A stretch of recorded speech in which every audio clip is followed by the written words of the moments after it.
தீக்ஷாவிற்கு 2 நிமிடங்களே. இளையவளான தியா தன் தந்தைக்கு மைண்ட் அப்பாவில் இருந்த மையை தன் பிஞ்சு கைகளில் அள்ளி திருஷ்டி பொட்டை போல பெரிய பெரிய பொட்டுக்களை முகத்தில் 4 திசைகளிலும் வைத்துவிட்டு பவுடரை ஏதோ சுண்ணாம்பு போல முகமெல்லாம் அப்பி வைத்திருந்தாள். எங்க நீங்களே சமாளிங்க உங்க வானரங்களை, எனக்கும் கிச்சன்ல இன்னும் வேலை இருக்கு என சொல்லிவிட்டு உள்ளே செல்ல, அடியே எத்தனை முறை சொல்றது, வரங்களை வானரங்கள்னு சொல்லாதேன்னு. வரும் ஆபீஸ்க்கு லேட் ஆச்சுடி, இன்னைக்கு இம்பார்ட்டன்ட் மீட்டிங் இருக்கு, என் லேப்டாப் செல்போன் எல்லாம் வேற காணும், தங்கல்ல செல்லம் இல்ல, வந்து ஹெல்ப் பண்ணுடி என அலா குறையாக அழைக்க, போனால் போகட்டும் என திரும்பி வந்தவள், தியா, தீக்ஷா, கமன் கமன், இப்ப ஸ்கூல் வேன் வந்துடும், நம்ம வேகமா ரெடி ஆகலாமா என சொல்லிக்கொண்டே இருவரையும் தங்கள் அறைக்குள் அழைத்து செல்ல, ஹரி வேகமாய் எழுந்து மீண்டும் குளிக்க சென்றான். அவன் திரும்பி வருவதற்குள் அவனுக்கான காலை உணவு மேசையில் இருக்க, இரு குழந்தைகளும் ஏதோ கதை சொல்லியபடி ஒரு உணவு ஊட்டி கொண்டிருந்தாள். ஷப்பா, இந்த குட்டிஸை சமாளிக்க இந்த அம்மாக்களுக்கு கடவுள் தனி பவர் கொடுத்திருப்பார் போலவே என்று வியந்து கொண்டே உண்டு முடிக்க, பள்ளி வேனின் ஹார்ன் சத்தம் இருவரின் காதை பிளந்தது. வரு, ஐயோ வேன் வந்தாச்சா, ஷிட், இந்த டிரைவர் வேற காய்ச்ச மூச்சுன்னு கத்த தொடங்கிடுவானே, இன்னும் 2 பேருக்கு சாக்ஸ் போட்டு லஞ்ச் பேக் பண்ணி, ஓ மை காட், அவள் புலம்பிக் கொண்டே வேக வேகமாய் வேலை பார்த்து கொண்டே, எங்க கொஞ்சம் ஹெல்ப் பண்ணுங்க என அவனை பார்த்து கெஞ்ச, நோ வே, ஏற்கனவே என் செல்போனையும் லேப்டாப்பையும் காணும், அதை தேடி எடுக்கவே எனக்கு நேரம் இல்லை என சொல்லிவிட்டு தன் தேடுதலை தொடங்க, அடுத்த 2ஆம் நிமிடம் அவர்கள் வீட்டு காலிங் பெல் அடித்தது. ஹரி விரைந்து சென்று கதவை திறக்க, அங்கே எல்கேஜி படித்து கொண்டு இருந்த நம் நட்பு பட்டாளத்தின் மழலை செல்வங்கள் நின்று கொண்டு இருந்தனர். ஐவரும் உள்ளே நுழைந்த வேகத்தில் ஆளுக்கு ஒரு வேலையை கையில் எடுத்துக்கொண்டனர். சாய், சரண், தியா, தீக்ஷா இருவருக்கும் காலுறைகளை அணிவிக்க, சாரா இருவருக்கும் வாட்டர் கேனில் நீர் நிரப்ப தொடங்கினாள். வரு இருவருக்கும் மதிய உணவை டப்பாக்களில் அடைக்க, பிரவீன் அதை அதற்குரிய பைகளில் வைத்தான். கோகுல் இருவரின் பள்ளி பைகளை எடுத்துக்கொள்ள, ஜெயின் இருவரின் கைகளையும் இருபுறமும் பிடித்து கொண்டு வழி நடத்த, சாராவும் பிரவீனும் அவர்களின் மதிய உணவு பைகளை ஆளுக்கு ஒன்றாய் கைகளில் பிடித்து கொண்டே, போயிட்டு வர ஆண்டி, இன்னைக்கு தியா, தீக்ஷா 2 பேரும் எங்க வீட்டுல இருப்பாங்க, அம்மா சொல்ல சொன்னாங்க என சொல்லிக்கொண்டே சாய், சரண் முன்னே செல்ல, அவர்கள் உள்ளே நுழைந்த 5 நிமிடங்களில் அழகாய் இருவரையும் பள்ளிக்கு கிளப்பி கொண்டு போவதை வழக்கம் போல கணவன் மனைவி இருவரும் திறந்த வாய் மூடாமல் ரசித்து கொண்டு இருந்தனர். சும்மா சொல்லக்கூடாது வரு, 5ஆம் படை வாரிசுகளும் அப்படியே அப்பாக்களை டிட்டோ எடுத்து பிறந்திருக்காங்க இல்ல, always care about Vardhini, please Vardhini என சொல்லிவிட்டு, அதான் உனக்கு ஹெல்ப் கிடைச்சிருச்சுல, எனக்கு என்னோட திங்ஸ் தேட ஹெல்ப் பண்ணு வரு என கொஞ்சம், நைட்டு டிஃபன் நீங்க பண்ணி தரீங்கன்னா சொல்லுங்க, நான் ஹெல்ப் பண்றேன் என அவள் கண்டிஷன் போட, சரிடி சரி, இப்ப தேடித்தா என அவன் கடுப்புடன் சொல்ல, நேராக மீன் தொட்டிக்கு சென்றவள் அதில் மூழ்கி இருந்த அவன் செல்போனை மீட்டாள். அதற்கு அடுத்து பால்கனிக்கு சென்றவள் டியாக்கோவையும் மிட்டியையும் பார்த்து, உங்க ஆளுங்க போயாச்சு, வெளியே வாங்க என சொல்லிவிட்டு அவர்கள் பால்கனியில் தங்கள் செப்பு சாமான்களுடன் ஹரியின் லேப்டாப்பை சமையல் மேடையாக்கி வைத்திருந்ததை கண்டவள் அதில் இருந்த குப்பைகளை தட்டிவிட்டு இரு பொருளையும் எடுத்துக்கொண்டு ஹரியை நோக்கி விரைந்தாள். நல்ல வேலை, செல்போன் வாட்டர் ப்ரூஃப், நானும் தான் காலையிலிருந்து தேடுறேன், என் கண்ணில் ஒன்று கூட சிக்கலையே, ஆனாலும் என் புச்சி குட்டி உனக்கு 6 சென்ஸ் அதிகம் என அவள் நாடியை பிடித்து கொஞ்ச, நோ மிஸ்டர் ஓனர், எவ்வளோ ஐஸ் வச்சாலும் நைட்டு நீங்க தான் சமைக்கணும், எனக்கும் ஆஃபீஸ் லேட் ஆகுது, நான் கிளம்புறேன் என சொல்லிவிட்டு தன் அலுவலகத்திற்கு கிளம்ப தொடங்க, அவள் எதிர்பாராத நேரத்தில் அவளை தன் கை வளைவுக்குள் கொண்டு வந்தவன் அவள் இதழ்களை ஆழ்ந்த முத்தமிட்டு விட்டு, வரை வருச்சலம் என்று கதவை நோக்கி ஓட, அவனை பார்த்து சிரித்து கொண்டே தன் பின்னந்தலையில் அடித்து கொண்டவள் தங்கள் அலுவலகத்திற்கு கிளம்ப தொடங்கினாள். அங்கே பால்கனியில் டியாகோ மிட்டியை பார்த்து, நீ போய் முதல்ல அவங்க ஹாலில் இல்லையேன்னு செக் பண்ணிட்டு வா என்பது போன்ற பரிதாப பார்வையை பார்த்து வைக்க, வாளை, அது என்ன, எப்ப பாரு நானே போகணுமா? முடியாது.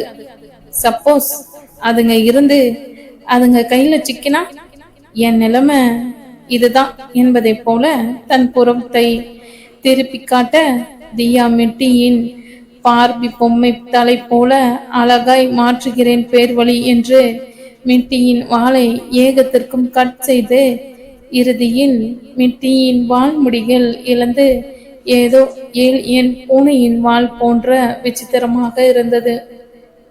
என்ன மட்டும் விட்டா வச்சிருக்காங்க, இந்தா பாத்துக்கோ என்பதை போல தன் பின்புறத்தை திருப்பி காட்ட, தீக்ஷா டியோகோவின் புதுசு புதுசு முடிகளை எல்லாம் சிறிய சிறிய ரப்பர் பேண்டுகள் கொண்டு சிறு சிறு குடிமைகளாய் மாற்றி வைத்திருக்க, டியாகோவின் பின்புறம் ஏதோ சோரியாசிஸ் வந்த பரிதாப நாயின் தோற்றத்தை அளிக்க, மிட்டி புரண்டு புரண்டு சிரித்து கொண்டு இருந்தது.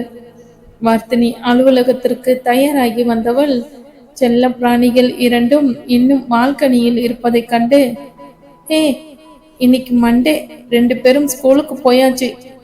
அப்பா அவங்க 2 பேரும் உங்களை படுத்துற பாட்டுல நீங்க 2 பேரும் ஃப்ரெண்ட்ஸ் ஆயிட்டீங்க, 8வது அதிசயம்தான் என பேசிக்கொண்டே இருவரையும் ஹாலில் கொண்டு வந்து விட்டுவிட்டு இருவருக்கும் தேவைப்படும் உணவுகளை அவரவர் தட்டில் பரப்பி வைத்தவள், மிட்டி, பி கேர்ஃபுல், மீன் தொட்டிக்கிட்ட போகவே கூடாது, இல்லனா தியா கிட்ட பிடிச்சு கொடுத்துருவேன் என்று மிரட்ட, அவள் பேசியதில் தியா என்ற வார்த்தை மெட்டியின் வயிற்றில் புளியை கரைக்க, அது நோ என்பதை போல் வேகமாய் மியாவ் என குரல் கொடுக்க, டியாகோவை திரும்பி பார்த்தவள், உனக்கும் தான் மிஸ்டர் ஹீரோ, வீட்டுல எதையாவது களைச்சு வச்ச உன்னை தீக்ஷா கிட்ட பிடிச்சு கொடுத்துருவேன் என்று மிரட்ட, டியாகோ உடனே இல்லை என்னும் விதமாய் மெதுவாய் குரல் கொடுக்க, சமத்தா இருங்க, நான் ஈவினிங் சீக்கிரம் வரேன் என்று விடை பெற்றவள் தன் ஸ்கூட்டியை எடுத்துக்கொண்டு தன் அலுவலகத்திற்கு கிளம்பினாள். வர்த்தினியின் வாழ்க்கை அழகாய் சென்று கொண்டு இருந்தது. மிக அழகாய் தேவதை போல் 2 மகள்கள், எப்பொழுதும் காதலனாய் இருக்கும் கணவன், வாழ்வில் இன்பம் வந்தாலும் துன்பம் வந்தாலும் தோள் கொடுக்க ஓடி வரும் நட்பு பட்டாளம். வர்த்தினி தன்னால் முடிந்த அளவு சமூக சேவையிலும் தன்னை ஈடுபடுத்தி கொண்டாள். குழந்தைகளின் பள்ளி முடிந்த மாலை நேரங்களில் வேலைக்கு போகாமல் வீட்டில் இருக்கும் நண்பர்களின் மனைவிமார்கள் கவனித்து கொண்டார்கள். ஹரியும் வர்த்தினியும் தங்கள் வீட்டிற்கு திரும்பும் போது அவர்களை அழைத்து செல்வார்கள். 6 குழந்தைகளும் ஒரே பள்ளியில் தான் படித்தார்கள். என்ன ஒரே வித்தியாசம், தியா தீக்ஷா ப்ரீ கேஜி என்றால் மற்ற நண்பர்களின் குழந்தைகள் எல்கேஜியில் இருந்தார்கள். அவர்கள் அனைவரும் தங்களுக்குள் நட்பு பாராட்டி கொண்டு ஒற்றுமையாய் இருந்தார்கள். அதிலும் தங்களை விட 1 வயது இளையவர்களான இரட்டையர்கள் மீது 5 தனி கவனம் செலுத்தி அவர்களை அன்போடு பார்த்து கொண்டார்கள். வர்த்தினி பத்திரிகை துறையில் தனக்கென தனி முத்திரை படைத்தாள். ஒதுங்கி இருந்த அரசியலின் பக்கமும் தன் கவனத்தை செலுத்தி பல விஷயங்களை ஊர் அறிய செய்து கொண்டிருந்தாள். கார்த்திக் அவர்கள் அலுவலகத்தின் டீம் லீடராக பதவி உயர்வு பெற்று இருந்தான். நாதன் தனியாக ஒரு கட்டடம் வடிவமைப்புக்கு அலுவலகத்தை தனியே தொடங்கி திறம்பட நடத்தி கொண்டு இருந்தான். சந்தோஷ் தனியாக நகரின் மையத்தில் ஒரு பல்பொருள் அங்காடியை தொடங்கி வெற்றிகரமாக நடத்தி கொண்டு இருந்தான். தீபன் தனியை ஒரு திரைப்படத்தை இயக்கி அதில் வெற்றியும் கண்டு வளரும் இளம் இயக்குனர் வரிசையில் இருந்தான். நந்து லண்டனில் வரை சென்று ஹோட்டல் மேனேஜ்மெண்ட் துறையில் MBA பட்டம் பெற்று திரும்பி வந்து புகழ்பெற்ற நட்சத்திர ஹோட்டலில் முதல் நிலை பணியாளனாக பணிபுரிந்து கொண்டிருந்தான். அனைவரின் வாழ்க்கையும் ஏறுமுகத்தில் இருந்தது. 15 ஆண்டுகள் கழித்து ஹரியின் வீட்டில் வழக்கம் போல ஒரு கட்ட பஞ்சாயத்திற்காய் கூட்டம் கூடியிருந்தது. இந்த முறை என்ன பண்ணி தொலைச்சாங்களோ? வர்த்தினி மனதுக்குள் அழுத்துக்கொள்ள, ஹரி மனதிற்குள், டே ஹரி, நீ தப்பு பண்ணினாலும் பஞ்சாயத்து, உன் பொண்ணுங்க தப்பு பண்ணினாலும் உனக்கு தான் பஞ்சாயத்து. 20 வருஷத்துக்கு முன்னாடி வாங்கி வச்ச ENT டாக்டர் அப்பாயின்மெண்ட் எங்க இருக்குன்னு தேடணும் என மனதிற்குள் புலம்பி தள்ள, பஞ்சாயத்து கூட காரணம் ஆனவர்களோ எது வந்தாலும் எங்களுக்கு என்ன என்பதை போன்ற ஒரு தெனாவுட்டுடன் சோஃபாவில் கால் மேல் கால் போட்டு அமர்ந்திருந்தார்கள்.